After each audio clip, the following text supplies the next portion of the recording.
உங்கள் வெப்சைட்டுக்கு வந்து டிராஃபிக் வராததுக்கு 7 ரீசன்ஸ் நான் சொல்கிறேன். முதல் விஷயம் என்னன்னு பார்த்தீங்கன்னா, உங்களோட வெப்சைட்டோட டிசைன் வந்து பார்க்க நல்லா இல்லாமல் இருக்கலாம். ஓல்டு தீமாக இருக்கலாம், இல்லை வந்து அந்த தீம் வந்து அவுட்டேட்டடாக இருக்கலாம், இல்லை டிசைன் வைஸ் பார்க்க நல்லா இல்லாமல் இருக்கலாம். அதனால் தீம்ஸை வந்து கரெக்டாக கஸ்டமைஸ் பண்ணி கரெக்டாக வந்து இது பண்ணிங்கனாவே ஒரு பார்க்குற கஸ்டமர்ஸ்க்கு வந்து ஒரு நல்ல ஒரு இம்பேக்ட் கிடைக்கும். அதனால் உங்களுக்கு வந்து ஒரு நல்ல ஒரு அட்ராக்ஷன் கிடைக்கும். ரெண்டாவது விஷயம் என்னன்னு பார்த்தீங்கன்னா, ப்ராப்பராக வந்து கேட்டகரி வந்து ஆர்கனைஸ் பண்ணுறது.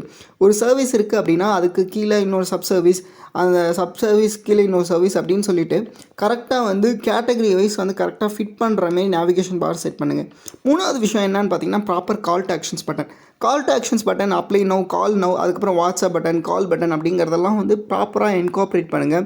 யாருமே அந்த அளவுக்கு இன்கார்ப்ரேட் பண்ணுறதில்ல. இந்த கால் டு ஆக்ஷன்ஸ் பட்டன்ஸ் எத்தனை பேர் கிளிக் பண்ணுறாங்க அப்படிங்கிறதும் ட்ராக் பண்ணுங்கள். அடுத்த விஷயம் பார்த்திங்கன்னா, ட்ரஸ்ட்டு வந்து இன்க்ரீஸ் பண்ணுறதுக்காக கஸ்டமர்ஸோட ரிவ்யூஸ், அதாவது கிளைண்ட்டோட ரிவ்யூஸ் எல்லாம் வந்து இங்கே வெப்சைட்டோட ஒரு சர்வீஸ் பேஜுக்கு கீழேயும் நீங்கள் போடுங்க. அடுத்த விஷயம் வந்து ஃபாஸ்ட்டாக லோட் ஆகிறதுக்கு டெக்னிக்கல் எஸ்இஓ பண்ணணும்.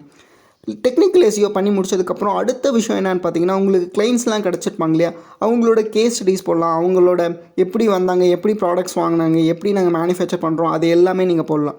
அதுக்கப்புறம் வந்து பார்த்திங்கன்னா, உங்களோட பிளாக்ஸ், வீக்லி ஒரு பிளாக் ஆர் வீக்லி 2 பிளாக்ஸ் வந்து ஹியூமன்ஸ் வச்சு எழுதி வந்து, இல்லை ஏஐ வச்சு எழுதி அதை ஹியூமனைஸ் பண்ணி எழுதுனீங்கன்னா நல்லாயிருக்கும்.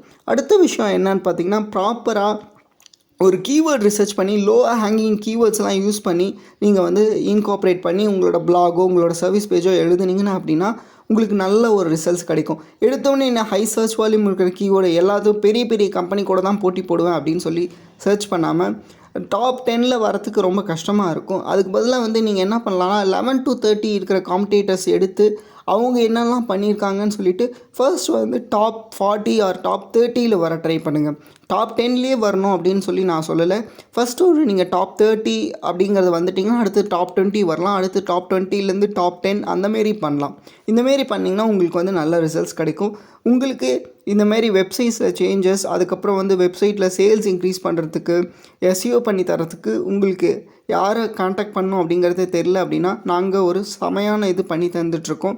இதில் வந்து வித் அன் அஃபோர்டபுள் ப்ரைஸில் வந்து எஸ்இஓ, கண்டென்ட் ரைட்டிங், அதுக்கப்புறம் வந்து டிசைன், வெப்சைட் டிசைன் சேஞ்சஸ், அதுக்கப்புறம் ஸ்பீட் இன்க்ரீஸ் பண்ணுறது அப்படின்னு சொல்லிட்டு எல்லாமே நாங்கள் பண்ணி தந்துட்டுருக்கோம். உங்களுக்கும்